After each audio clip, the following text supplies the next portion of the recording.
Seja muito bem-vindo ao nosso podcast Saúde e Fé. Nesse podcast, nós abordaremos temas relacionados à saúde física, mental e espiritual. E como é importante nós, como seres humanos e como cristãos, pensarmos nessas três áreas da nossa vida.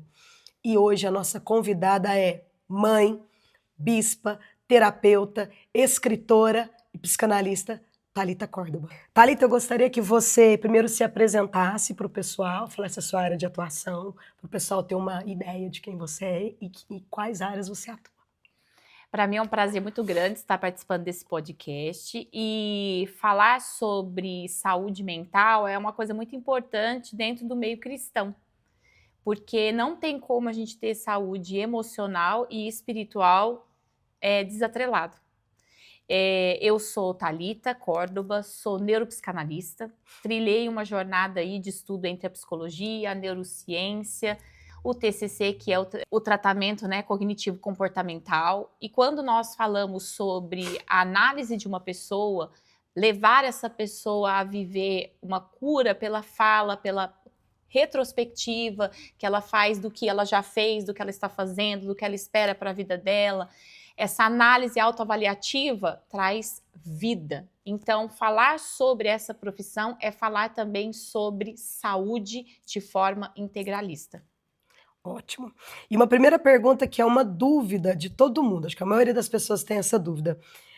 Existe diferença entre psicólogo, psiquiatra e psicanalista? E quais? Existe, né? Primeiro, o mais simples para se explicar nessas três é a psiquiatria. A psiquiatria, ela é uma intervenção aguda. O que é uma intervenção aguda? Você vai no médico, fala sintomas e ele vai te medicamentar. O psiquiatra, ele até tem a escuta ativa, ele vai ouvir, mas ele não tem aquele protocolo de toda semana, tá ouvindo o paciente, é mais uma questão medicamentosa. Eu tô com isso, eu preciso de uma medicação para ansiedade, para um pânico, para uma depressão, para algum tipo de outro transtorno e talvez no próximo mês ou a cada 6 meses, 1 ano, vai fazendo essa orientação com o psiquiatra. Então, ela é aguda. Já o psicólogo e o psicanalista, ele vai fazer mensalmente, quinzenalmente, semanalmente, até mais vezes por semana, dependendo do tratamento, um atendimento que seria crônico. O crônico é aquilo que a gente vai trabalhar, não é o sintoma que levou a pessoa até a nossa sala, mas sim os sintomas adjacentes, aqueles que estão causando esse sintoma. Então, o psicólogo e o psicanalista, o que difere eles é a sua metodologia. Tem muitas metodologias dentro da psicologia e muitas dentro da psicanálise. Aí, como escolher? Eu sempre vou dizer 2 coisas para quem está procurando um terapeuta. Primeira coisa, avalie o que seria para você uma pessoa confiável. Então pesquise, hoje a gente está tão conectado em conhecimento, pesquise sobre o que seria um melhor atendimento para você, como você gostaria desse atendimento, mais humano, mais próximo, mais objetivo. A psicologia em si, ela não é tão objetiva quanto a psicanálise, então se você quer um atendimento mais objetivo, faça a psicanálise. A psicanálise, ela vai mais direto ao assunto. E não é tão silenciosa. A psicologia, muitas vezes, ela vai esperar o insight da pessoa. Então, o terapeuta geralmente fica quieto, ouvindo a pessoa falar, terminou a sessão e vai embora. O psicanalista, não. Ele já vai começar a pontuar e orientar a pessoa para aquilo que ela mesma está procurando, ela mesma está precisando. Então, tem essas diferenças simples, mas que na hora do tratamento faz bastante diferença para o paciente. Uma outra coisa que é muito interessante você pontuar nessas duas é que se você está disposto a falar muito sobre a sua dor, vai com a psicanálise. Se você está disposto a esperar que isso venha à tona de alguma forma, usando outros tipos de dinâmicas, outros tipos de métodos, vai para um psicólogo. Então, nós poderíamos dizer que a psicanálise ela é mais brutal, no sentido vai ser um resultado mais rápido, porque ela não vai na conta-gota e a psicologia ela já iria na conta-gota? Sim. A psicologia ela é muito boa para adolescentes. né? Por isso que hoje eu tenho feito uma ponte entre a psicanálise, a neurociência e a teoria comportamental, porque o adolescente ele não tem essa abertura de chegar e você fala e ele já vai falando e ele precisa de um estímulo. Vamos falar sobre isso, vamos falar sobre aquilo, vamos fazer uma dinâmica, vamos fazer não sei o quê. Então, assim, se é uma pessoa mais jovem, se é uma pessoa que tem dificuldade de acessar as emoções, vai para o psicólogo. Agora, se é uma pessoa que já tá ali, ela já tá pronta, ela já tá com muitas demandas dentro dela e ela quer resolver, vai para o psicanalista. E onde a neurociência entra nesse pacote? A neurociência, ela é a mãe da psicanálise. Então, assim, eu falo que todo psicanalista, ele vai um minuto da vida dele, ele vai ter que ir para a neurociência. Por quê? Porque tanto a psicologia, a psicanálise, mas principalmente a psicanálise, ela está voltada para o funcionamento do organismo, o funcionamento de como o pensamento se dá, as ramificações. A gente não pode abrir mão de doenças físicas. Então, se você não conhece a doença física e lida só com o mental, a sua terapia ela é muito capenga. Porque tem muita coisa que é neurológica. E se você não sabe entender aonde é o químico e aonde é o emocional, muitas vezes você fica batendo no emocional quando é químico. Ou então é uma junção de químico e emocional. Então, quando a gente faz essa junção neuro, por exemplo, psicanálise, hoje um paciente chega para mim e diz, eu estou sentindo isso, isso e isso. Eu vou dizer para ele, ok, isso é emocional, isso, mas vamos fazer um exame? Porque isso pode ser deficiência disso, isso aqui pode estar atrelado àquilo, isso aqui pode estar atrelado àquilo. Então, é mais um adendo, embora a psicanálise já tenha nascido da neurociência. Quando você fala químico, são questões hormonais, seriam isso? Não só hormonais, mas de tudo que interfere no funcionamento cerebral. Desde uma energia cerebral. Tem muita gente que tem depressão hoje, porque a forma como a combustão de alguns elementos, como cálcio, potássio, não está sendo tão ideal no cérebro. Ela está deficiente de uma junção de bomba melanina. Então, o cálcio e o potássio dela está baixo. Ela não consegue fazer uma boa neurotransmissão e ali vai dar um pouquinho de depressão na pessoa. Como que é importante nós entendermos essas questões, porque isso muda tudo.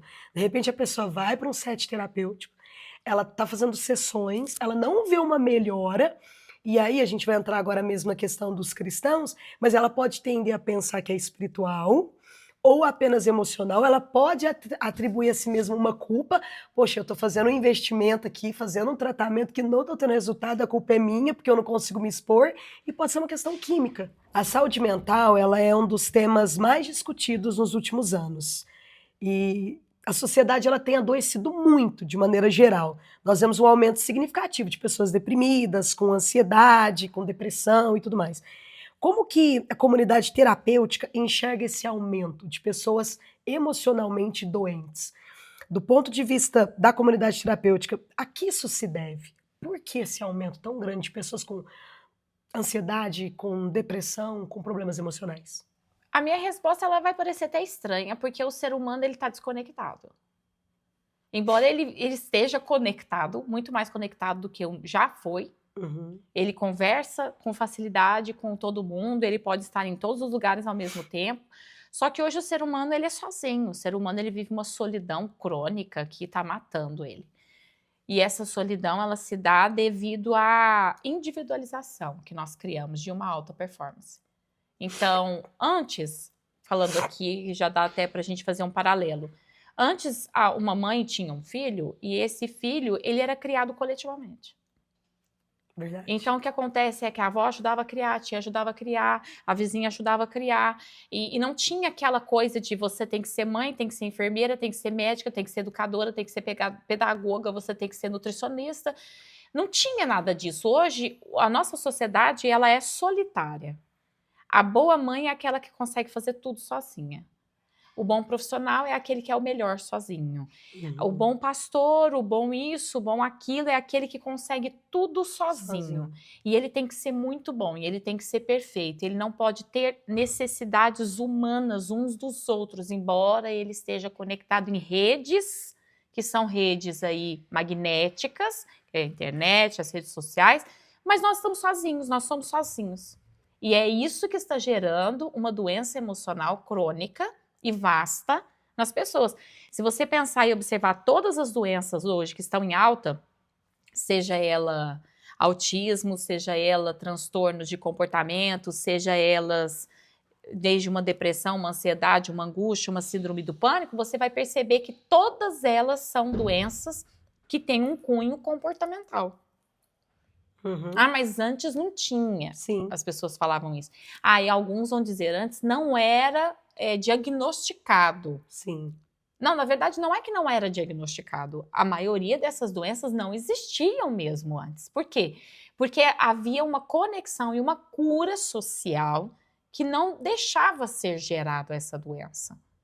Então, a parte natural do ser humano de poder falar, de poder sentir, de poder se expressar, de poder dizer tenho medo, tenho angústias, Era normal a pessoa cair, ela chorar, era normal brincar na rua, era normal não ter tanta violência, era normal a sociedade ser mais sarada emocionalmente. Hoje em dia nós estamos falando de cidades pequenas que as crianças já não podem mais sair na rua, não podem brincar, não pode ir na casa de um amigo, não pode brincar na casa do amigo, porque já tem aquela violência velada, aquele medo de uma maldade. A maldade está muito grande. Então o ser humano fica sozinho. E é isso que está gerando, essa solidão está gerando doenças emocionais. E é interessante isso porque a tecnologia ela vem com o argumento de que ela conectaria pessoas. Porque eu consigo conversar em tempo real com alguém que está do outro lado do mundo. E ao mesmo tempo que a tecnologia ela vem com essa proposta de aproximação entre os seres humanos, é incrível como ela criou um distanciamento. Pegando um gancho da sua resposta, antigamente era muito comum a mesa. Você assentar à mesa, a família comer junto, reunia-se todo mundo, chegava domingo, ia para casa da avó, do avô. Isso era muito gostoso. A gente ainda é de uma geração que pegou muito isso. Hoje as pessoas elas se assentam à mesa com o celular na mão. Isso é até uma briga, muitas vezes, entre aspas, no bom sentido, porque às vezes a gente sai com os jovens e a gente percebe assim, uma ruptura muito grande de gerações. Porque enquanto a galera mais madura conversa, tem assunto, você olha para outra ponta da mesa, os jovens estão conversando no celular. Tá todo mundo ali no mesmo espaço, tá todo mundo junto, mas ao mesmo tempo desconectado. Sim, é isso mesmo.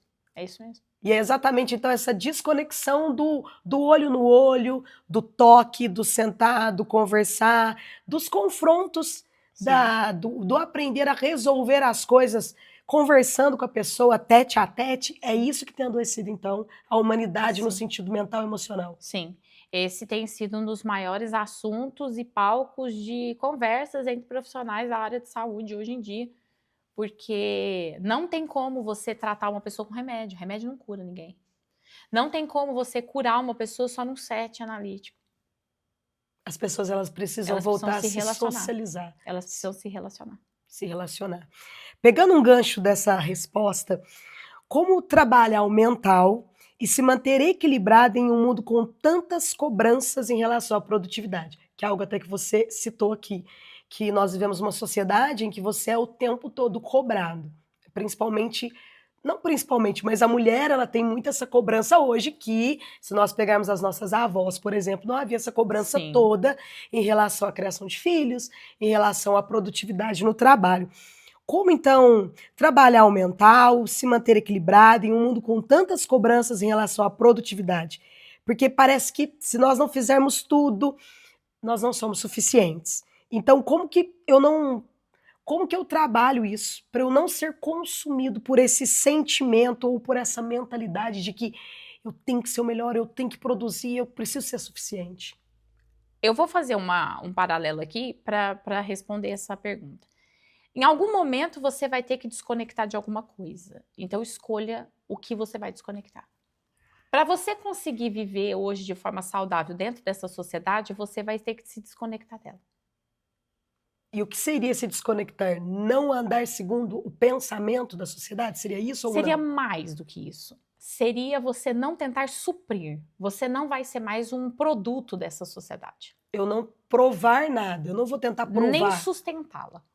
Porque hoje essa sociedade ela existe porque tem pessoas dando tudo de si para sustentar a mentalidade que foi gerada sobre essa sociedade. Quando você faz uma ruptura e você olha e diz, eu escolho me desconectar, eu não vou ser uma pessoa que vai alimentar a mentalidade das pessoas que estão ao meu redor, a mentalidade do que esperam de mim como um profissional, a mentalidade que esperam de mim como pessoa, eu vou voltar para o início, eu vou me recentralizar. Eu vou procurar saber o que primeiro, né? Nós estamos aqui num podcast cristão, então, no primeiro, o que Deus espera de mim. Muitas vezes nós nos esquecemos disso. Nos cobramos tanto em relação ao que o outro espera. Exato. E nos esquecemos o ponto central da nossa existência.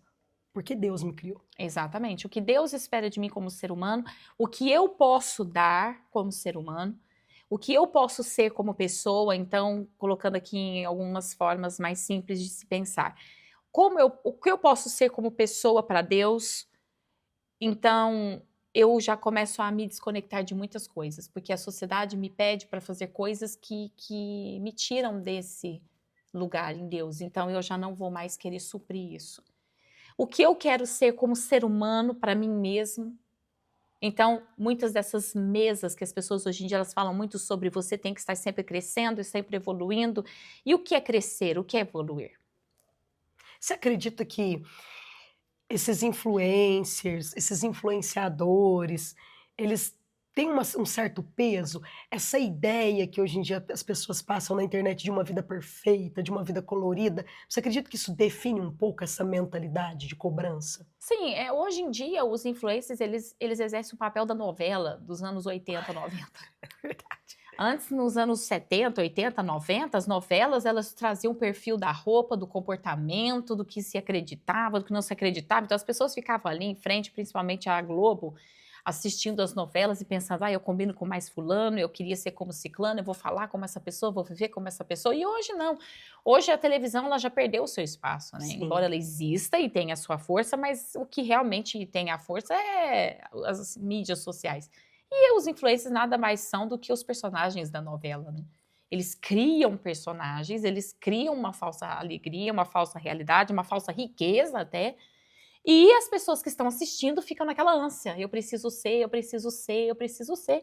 E é por isso que eu digo, nunca vamos conseguir encontrar equilíbrio na vida se nós estivermos conectados a esse mundo, a essa visão.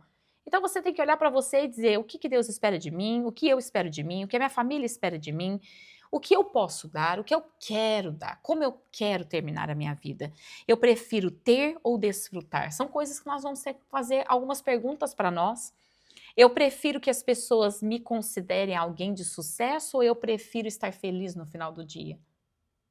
E o que é sucesso Exatamente, também, né, o que é o sucesso para o outro, porque o sucesso da sociedade é alimentar a máquina. Sim. Então você vai morrer alimentando a máquina. Será que é isso que eu quero para mim? Talvez não. Talvez eu queira desacelerar, talvez eu queira ver o início do dia, o final do dia, talvez eu queira curtir mais a minha família, eu quero trabalhar menos. Mas eu não vou ter dinheiro para ir para lugares no mundo. Eu não preciso ir para esses lugares. Isso não vai mudar a minha vida. Eu posso ir uma vez na minha vida ou outra. Eu não preciso ser uma pessoa que viaja 10 vezes por ano. Eu não preciso ser uma pessoa que tem todos os carros chiques ou todos os celulares do último ano. Será que eu estou desgastando toda a minha vida para alimentar uma máquina? Ou será que eu estou vivendo e contemplando e aproveitando a minha vida da melhor forma possível? Então, para ser feliz hoje, tem que haver uma ruptura. E é muito interessante isso, porque para nós que já não somos velhas, tá, gente? Mas para nós que já temos uma idade, para a gente é muito claro isso, porque a gente vem de uma infância, de uma adolescência em que não se preocupava em ter coisas, mas em ser. Então nós tínhamos um desfrute da vida muito maior, você desfrutava das pessoas, não necessariamente dos lugares. Então não era o lugar que te deixava feliz, era com quem você estava, o que você estava fazendo. Então a gente vem de uma geração que não tinha essa cobrança, né, de produtividade, que a visão de sucesso era diferente. Então para se ter uma saúde mental saudável, seria uma volta mesmo. Sim, retorno aos princípios, às raízes.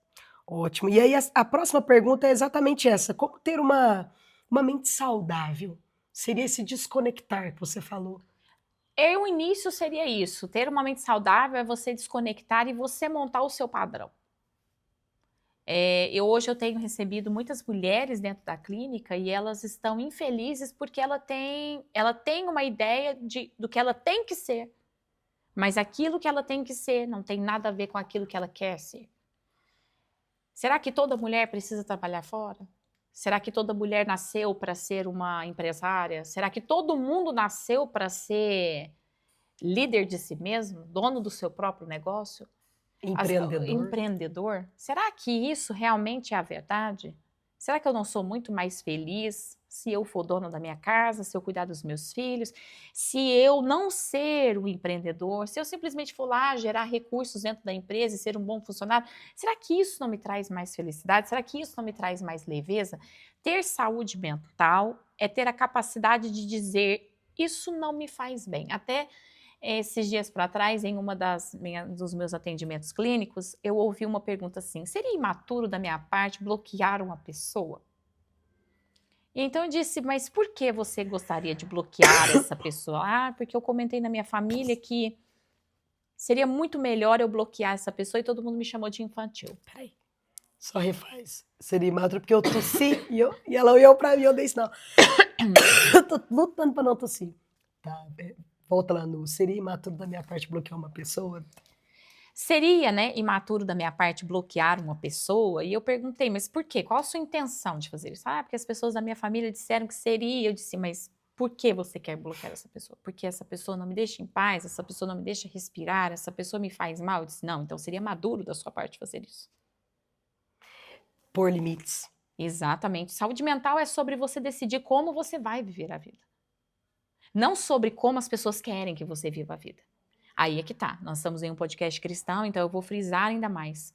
A minha decisão de como eu vou viver a minha vida tem muito a ver com a vontade que Deus colocou dentro de mim, com o chamado que Ele colocou dentro de mim. Ninguém consegue ser saudável mentalmente fora do seu chamado espiritual. Então não adianta você querer ser tudo quando você não foi chamado para aquilo.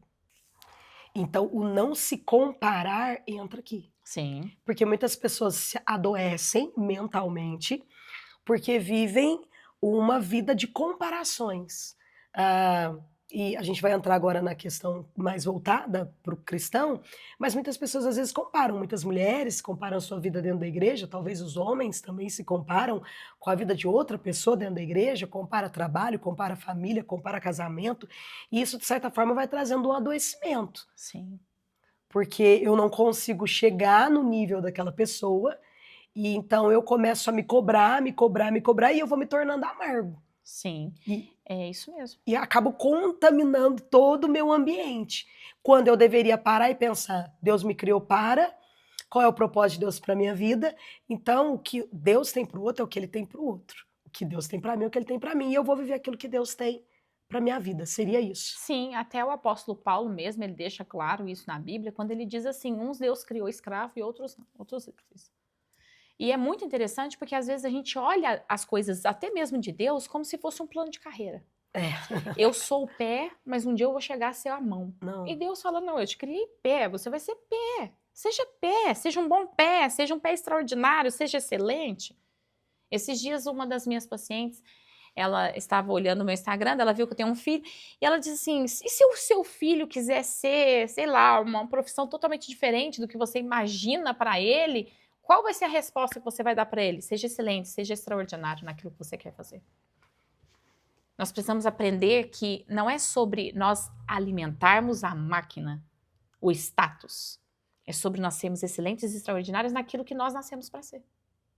É sobre não se preocupar em alimentar uma expectativa alheia, mas focar em alimentarmos as expectativas que Deus tem a nosso respeito. Exatamente. Você, numa das nossas perguntas, você falou sobre produtividade, nós falamos sobre produtividade, sobre desacelerar, que é necessário desacelerar. E aqui vem a nossa próxima pergunta. Como é possível eu desacelerar sem procrastinar? Porque às vezes a gente tende a sair de um eixo para outro. Ou eu sou uma pessoa que quero produzir para alimentar a máquina, ou eu sou uma pessoa que fala, tá, eu vou desacelerar, mas eu acabo caindo no limbo da procrastinação. Sempre deixando para depois. Como que eu encontro um equilíbrio? Desacelerar sem procrastinar. Eu tenho um método contra a procrastinação que eu uso pessoalmente, eu uso com os meus pacientes, uso com todas as pessoas que me procuram para querer vencer a procrastinação, até porque a procrastinação ela é um hábito humano. Né? Eu costumo dizer que veio junto com a sementinha do capeta. Todo mundo tem um pouco dessa procrastinação. É uma forma satânica de nos trazer prisões espirituais. Como lidar com a procrastinação? Tenha dia e hora para fazer as coisas. E isso já resolve a ansiedade. Geralmente o cérebro se torna ansioso porque ele não sabe quando você vai resolver as demandas que eles estão colocando dentro de você. Então o cérebro ele olha e fala assim, tem que limpar a casa, tem que organizar, tem que trabalhar, tem que fazer isso, tem que fazer aquilo, tem que ler aquele livro, tem que fazer isso, tem que fazer aquilo, tem que fazer aquilo. E você não tem data, você não tem hora, você não tem dia. Então o cérebro fica, tem que fazer, tem que fazer, tem que fazer, tem que fazer. Então se você planeja o seu mês, planeja o seu dia, segunda eu faço isso, terça eu faço isso, quarta eu faço isso, tal hora, então você não tem mais ansiedade. Porque o cérebro descansa, ele diz, não tem problema, terça-feira vai ser feito isso. E ele descansa.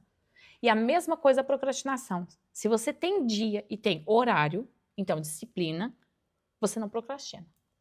E você desacelera. Então, rotina é algo divino. Deus tem a rotina. No primeiro dia eu vou criar isso. Eu pensei no segundo nisso. dia eu vou criar isso. No terceiro esse. No quarto esse. Então Deus ele sempre seguiu rotina. Na verdade Deus segue rotina até o último dia. Tanto que ele já tem escrito todos os nossos dias. Cada dia o que vai acontecer e como vai acontecer. Então Deus de fato ele é o maior exemplo de uma pessoa que segue uma boa planilha. Deus é organizado. E nós, como filhos de Deus, precisamos trabalhar esse aspecto na nossa vida. Falando agora mais voltado para cristãos, porque nós começamos a nossa conversa falando do macro para o micro. Qual que é a maior dificuldade do cristão em procurar ajuda psicológica? De modo geral, qual que você vê a maior dificuldade? Porque há um tempo atrás, as pessoas elas tinham um pensamento de que eu não estou doido para procurar uma ajuda psicológica. As pessoas ainda hoje tem pessoas que pensam assim. Mas na sua visão, na vivência que você tem como terapeuta, qual é a maior dificuldade agora de um cristão em procurar uma ajuda? Eu poderia postular duas dificuldades que eu acho que são as maiores, embora tenham muitas. A primeira é maus terapeutas. O cristão ele tem medo de ir no terapeuta porque o terapeuta ele vai falar para você o que você vai fazer muitas vezes. Até porque esse não é o papel do terapeuta, mas a maioria dos terapeutas fazem isso. Você tem que fazer isso, você tem que pensar assim, você dessa forma. Então, muitos maus terapeutas, e eu digo mal formados, mal entendidos em si mesmos, eles não entenderam qual é o papel deles, colocam suas crenças nas pessoas, colocam as suas experiências pessoais nas pessoas, porque ali não é o nosso lugar, não é o lugar de eu dizer o que eu penso, o que eu acho, o que eu sinto, até quando uma pessoa me diz, mas por favor, me dê a sua opinião, posso dizer, eu não posso dizer a minha opinião, porque uma vez que eu digo a minha opinião, você é obrigado a viver a minha vida e isso não vai fazer bem para você. Então, esse é o primeiro ponto, maus profissionais. O cristão, ele tem muito medo disso, e ele tem que ter mesmo. Até porque a gente estava conversando um pouco antes, a gente está falando para um público cristão, é preciso ter cuidado porque tem muito terapeuta que vai para o lado místico. E aí, ao invés de você resolver um problema emocional, mental, você acaba adquirindo outros problemas espirituais. Exatamente. Junto com esse atendimento, vamos dizer assim. Sim, porque principalmente dentro da psicanálise, nós temos algumas frentes que são espirituais mesmo. Hipnose, constelações e mandalas e tudo mais, isso é tudo espiritual. Regressão também. Regressão também. Então, assim, tudo isso mexe com o reino espiritual. Ah, mas não tem nada a ver? Tem, sim, tem tudo a ver. Tem tudo a ver. E nós precisamos entender que para procurar um terapeuta é necessário um cristão, e eu vou dizer isso, procure um cristão. Já para você não ter problema, porque vai acontecer da falta da ética, sim, da pessoa colocar a mentalidade dela, o jeito dela. Nem todo terapeuta tem essa qualidade de separar. E um segundo ponto que também pega muito aqui para os cristãos é o fato de que parece que vai diminuir a fé. Eu posso ter problema de coração, não tem problema.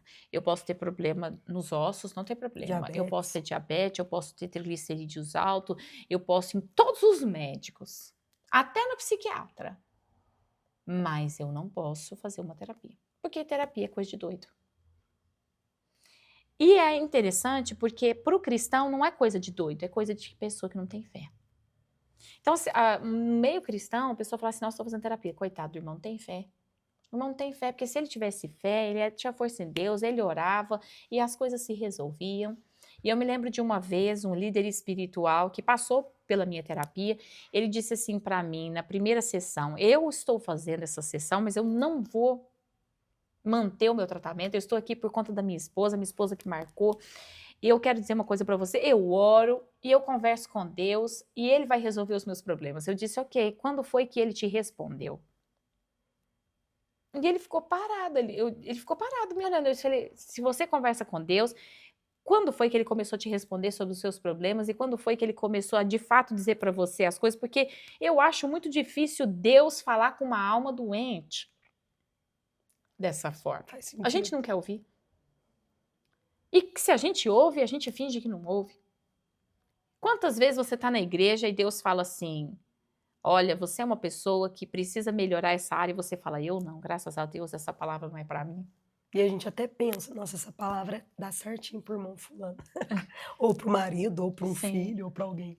É muito difícil você tratar coisas que são estruturais quando você é um instrumento de ouvir e de falar. Porque Deus não está sentado na sua frente falando audivelmente. Então ele vai ter que passar pelo seu coração, vai ter que passar pelas suas emoções. E nisso, tudo que ele tem para dizer já foi completamente desconstruído. Você tirou aquela parte que você não gostava, você fez... Não que ele não fale, mas a gente não escuta, muitas vezes. Quando eu disse isso, ele disse, eu vou voltar na próxima semana.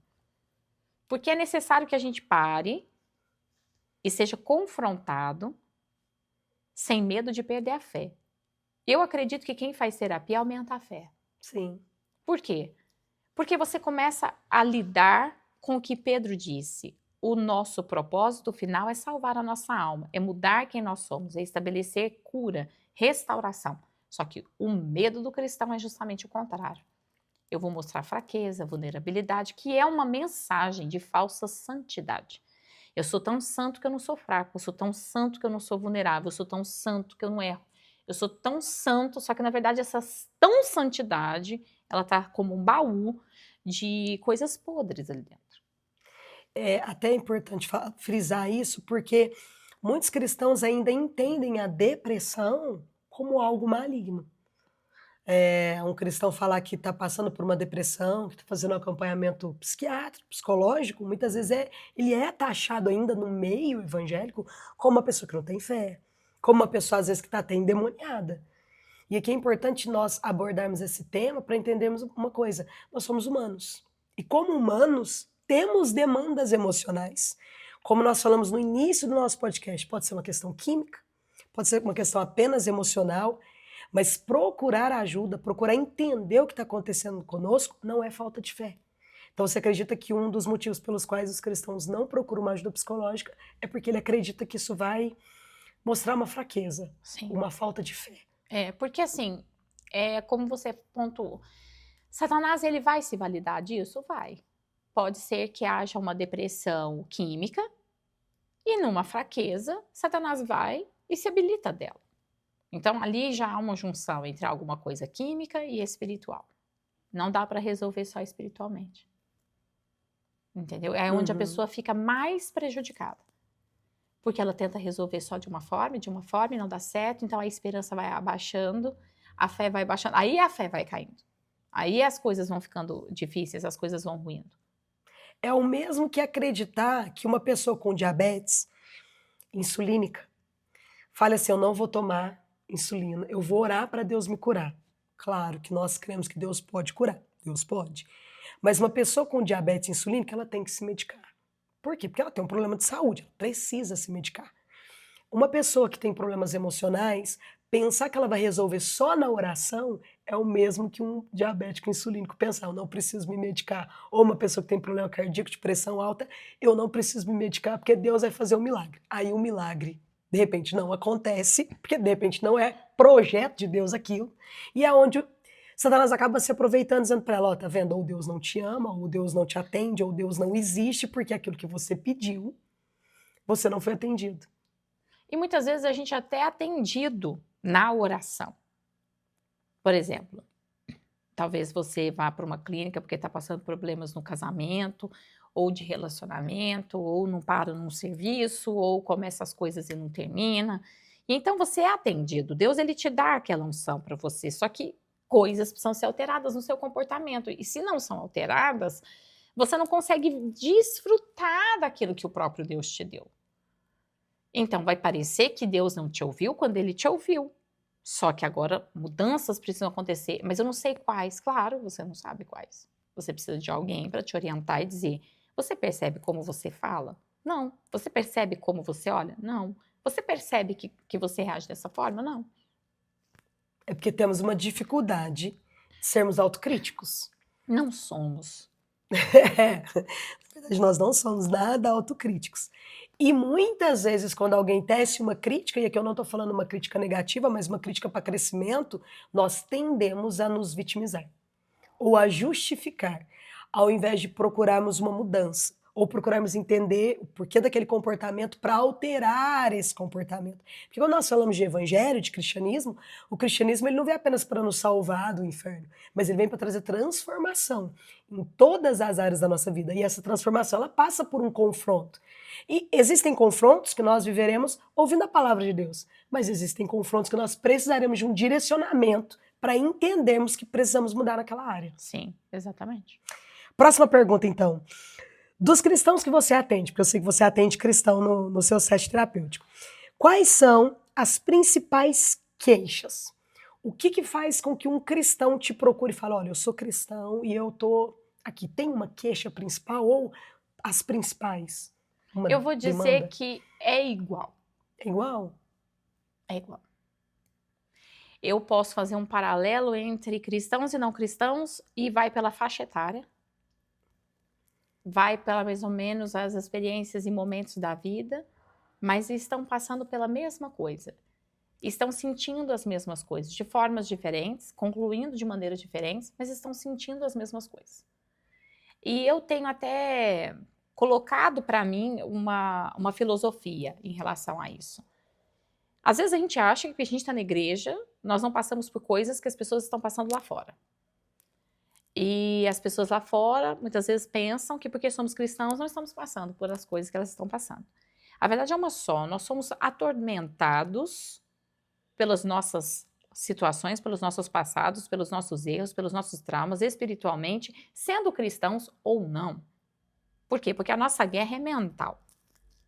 Então, Satanás, ele se valida das mesmas armas. Satanás, ele vai usar sempre as mesmas coisas. A diferença no set analítico com o cristão e com o ímpio é que o cristão, ele tem ferramentas mais claras para que ele possa ter saúde e possa sair disso mais fácil. Entendi. Então, o diálogo com o cristão é muito mais fácil. Por exemplo, ele chega com uma ira, ele chega com uma situação, ele chega com uma briga e você diz, mas por que você está pensando dessa forma, mas qual é a sua raiz, qual é o seu princípio? Uma pessoa lá fora, não. Eu já estive com um paciente em que ele achava muito certo e muito justo, talvez até mesmo tirar a vida de uma pessoa. Ele não era cristão? Ele não é cristão? Então, é muito difícil você fazer um set analítico de cura com uma pessoa que tem princípios tão escassos. Uhum. Por quê? Porque ele não vai se curar. O máximo que ele quer é um alívio. Eu não quero sentir raiva, eu não quero isso, eu só quero estar bem, eu só quero estar em paz, mas aí é que tá. A verdadeira paz, ela exige um novo comportamento, e aí o cristão, ele consegue acessar muito mais facilmente. Certo. Próxima. Em que aspecto o cuidado com a saúde mental pode ajudar o cristão a se desenvolver? Uma pessoa que opta por fazer terapia, no que essa questão pode fazer com que ela se desenvolva, ajude ela a desenvolver espiritualmente? Eu acredito que em todas as áreas. Mas eu vou citar algumas só para fazer alguns exemplos e ficar mais clara a resposta. Como um líder espiritual, seja de uma célula, seja de uma rede, seja de uma igreja, se você faz terapia, você consegue pensar melhor. Você consegue analisar as coisas de uma forma muito mais ampla. Você consegue se tirar de dentro das situações. Então, às vezes, a pessoa está falando com você, ou você está enfrentando alguns problemas, algumas realidades, uns sonhos, algumas perspectivas, alguns desafios, e você consegue ver onde é a sua limitação, onde é uma porta fechada de verdade, onde é uma crítica de verdade, onde é uma situação concreta, onde é uma fantasia. Então, se você é um líder, você consegue ser muito mais robusto, porque você não está misturado com as coisas, você sabe o que é seu e você sabe o que é dos outros. Mas isso também acontece dentro de casa, acontece numa leitura, numa interpretação de texto. Uma pessoa que faz terapia, ela consegue interpretar um texto de uma forma muito mais clara. Aí você fala, mas como? Por quê? Porque ela não tem as demandas dela até no texto. Sabe, eu vejo pessoas lendo a Bíblia e elas vão excluindo e acrescentando coisas devido às suas demandas. De acordo com as suas emoções. Então assim, a pessoa, ela lê a Bíblia, ela vê as emoções dela ali. E ela vai pregar aquilo, ela vai pregar ela. Ela vai ver ela. Então, assim, eu acredito que quem faz terapia hoje, ela evolui espiritualmente de uma forma muito grande, porque ela consegue ver as coisas com maior clareza. Você tocou no ponto que é a nossa próxima pergunta. Uma pessoa que não cuida das suas emoções, o que ela representa para si mesma e para sua família? Como pai, como mãe. E aí eu já vou encaixar a próxima. Um pastor, um líder que não cuida das suas emoções, qual é o perigo que ele está representando para si mesmo e para a comunidade que ele cuida? Eu vou usar uma palavra: instabilidade. Uma pessoa que não cuida das suas emoções, tudo que ela toca é instável. Hoje ela está bem, amanhã ela está mal, hoje ela acredita, amanhã ela não acredita, hoje ela está com toda a força, mas ela não está mais. Ela é instável no casamento, ela é instável com os filhos, ela é instável nos negócios, ela é instável na igreja, ela é instável com o ministério, ela é instável com Deus. E tudo que é instável, fracassa. Aí você fala, mas o ser humano não é estável. Não, o ser humano não é. Mas no momento que você procura estabilidade, você não fracassa. Porque você dá uma resposta e você pare, não. Isso não tá bom. Eu vou lá e vou consertar. Então, aquilo que era para romper, eu impeço de romper. Uhum. Aquela ruptura, ela é impedida. A forma como você vê as coisas, a forma como você sente as coisas, a forma como você vai atribuir. Tem muitos líderes que, dentro dessa comunidade terapêutica de cristãos, que somos muitos, a gente comenta que tem muito líder esquizofrênico espiritual. Por quê? Ele é líder de casa, ele não precisa ser líder de igreja, mas ele é líder da casa, ele é líder da igreja, ele é líder de uma célula, ele é líder de alguma coisa. E ele tem uma mania de perseguição, mania de as pessoas estão pensando sobre mim, as pessoas estão falando sobre mim, as pessoas estão me acusando, e ele começa a ser uma pessoa agressiva, uma pessoa estranha, uma pessoa que já está sempre com uma resposta, sempre que está com alguma coisa, está sempre se defendendo. O ser humano que vive se defendendo é um ser humano que constrói uma casa na areia. Porque ninguém vive de defesa. Quando eu estou só me defendendo, eu não estou construindo nada. Sim, e é desgastante. Sim, e o peso de você se sentir desgastado, você joga nos outros ainda. E você começa a atribuir aos outros culpa.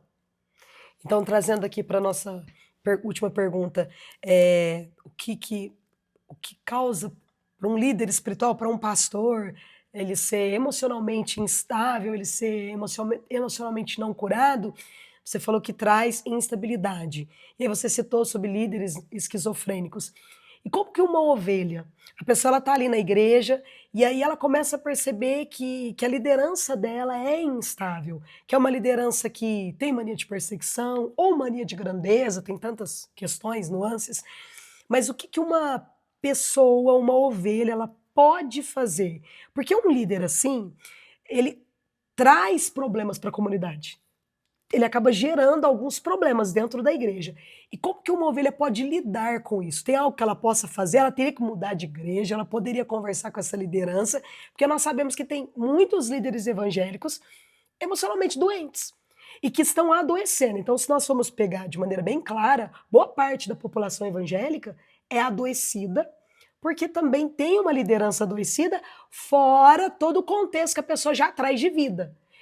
Nesse caso, tem algo, eu estou numa igreja e eu percebo que o meu pastor ele tem questões, ou ele é contra fazer terapia, ou ele tem problemas emocionais e ele, pela minha busca, eu descubro que ele tem problemas emocionais que está afetando o andamento da igreja ou afetando a comunhão da igreja. Como que eu procedo? Eu vou dizer duas coisas. A primeira coisa é que nós somos um corpo. E ser corpo é você trazer estabilidade como membro de um corpo. Nem todo mundo está aberto a ouvir, nem todo mundo está aberto a alguma coisa, então eu nem vou falar sobre isso, mas eu vou dizer que comece a orar e comece a clamar para que Deus comece a trazer cura e estabilidade para esse líder. Comece a ser um intercessor desse corpo, comece a trazer uma nova ambiência espiritual para dentro desse corpo. Aquilo que eu vi, eu sempre tenho isso dentro do meu coração. O que eu vi significa que Deus está me chamando para trazer alguma coisa, e nem sempre é com a minha boca. Na maioria das vezes, Deus não quer que a gente fale nada. Ele quer que a gente ore. Ele quer que a gente guerreie guerras espirituais, porque aquilo não está dentro do que seria o nosso papel. Por exemplo, quando Miriam teceu uma crítica daquilo que ela viu de Moisés, Deus não gostou muito bem. Deus não viu daquela forma. Ela poderia ter feito de outro jeito. Mas ela também trouxe questões emocionais dela. A gente tem um problema, a gente acha que só o outro está com questões emocionais, mas a gente também está. Então, ore. Ore. Agora, se você está passando por humilhações e você está passando por questões que estão destruindo você, ore para que Deus te plante em um outro lugar. Nós precisamos entender limites. Nós falamos sobre isso nessa entrevista, que em algum momento nós vamos ter que aprender a desconectar. E às vezes é necessário que você peça ao dono do jardim, que é Deus, não saia de nenhuma igreja porque você acha que tem que sair, não vá para alguma igreja porque você acha que você tem que ir, mas você vai ter que pedir para o Senhor: Deus, eu estou passando por uma situação em que eu estou sendo humilhado, eu estou sendo destruído, eu vou ser morto nesse lugar. Tô doente. Tô doente, eu preciso de ajuda e eu preciso que o jardineiro me mova de lugar. E o próprio Deus, então, vai fazer com que isso aconteça, ele vai te colocar no lugar certo, ele vai te colocar em meio às pessoas certas, ele vai trazer esse tipo de cura, e aí só ele vai poder dizer como ele vai fazer isso, em que tempo ele vai fazer isso. Lidar com questões espirituais é uma coisa muito séria, e nós precisamos ter no nosso coração que nós não somos melhores ou mais curados do que os outros, embora nós possamos perceber nuances nos outros. E eu vou terminar essa resposta com um versículo bíblico. Quando eu olho o cisco do meu irmão, eu não consigo ver a trava que está no meu. Eu nunca vou conseguir ver as minhas limitações emocionais sozinho. Então eu posso estar vendo o meu pastor de uma forma, eu posso estar vendo o meu irmão de uma forma, e eu posso estar vendo a realidade, só que eu estou vendo a realidade dos outros, não estou vendo a minha. Certo. Então é muito importante que quando se trata de ambiente espiritual, a gente jogue para quem cuida de todas as coisas, seja humilde o suficiente para dizer: será que eu tenho uma boa parte nisso? Como eu posso ajudar de uma forma real? E comece a limpar o seu coração daquele desejo, vamos dizer, escondido de parecer melhor. Quando a gente deseja parecer melhor, nós nos tornamos piores. Para nós finalizarmos, qual conselho você deixa para aqueles que estão nos acompanhando? O meu conselho, diante de tudo que a gente falou aqui, é: volte para o centro de uma vida onde você não alimenta a expectativa de uma sociedade criada para agradar Satanás. Quando você para de querer agradar Satanás e começa a voltar de volta para onde Deus já te colocou, que é a vontade dele, você vai ter uma vida boa, você vai ter uma boa família, você vai ter um bom trabalho, você vai ter um bom salário, você vai poder descansar e dormir e comer, mas você não vai viver para ser um hóspede aqui na Terra. Você simplesmente vai passar por aqui porque você é um estrangeiro. Não queira alimentar a máquina do inferno em sugar a vida e a força vital do ser humano. Se você se colocar nessa posição, você vai trabalhar para Satanás, mesmo sendo um servo de Deus.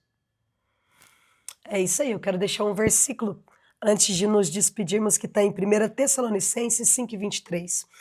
E o mesmo Deus de paz vos santifique em tudo, e todo o vosso espírito, alma e corpo sejam plenamente conservados, irrepreensíveis para si, para a vinda de nosso Senhor Jesus Cristo. O nosso conselho para você é: o conselho de Deus para você, para todos nós, é esse: nós precisamos cuidar do físico, isso inclui alimentação, atividade física. Nós precisamos cuidar do nosso espírito, isso está relacionado, atrelado à nossa comunhão com Deus, mas também da nossa alma. E foi exatamente isso que nós trabalhamos no dia de hoje. Nos próximos episódios, nós estaremos falando de outras áreas da saúde. Então esteja nos acompanhando. Que Deus te abençoe. Até a próxima.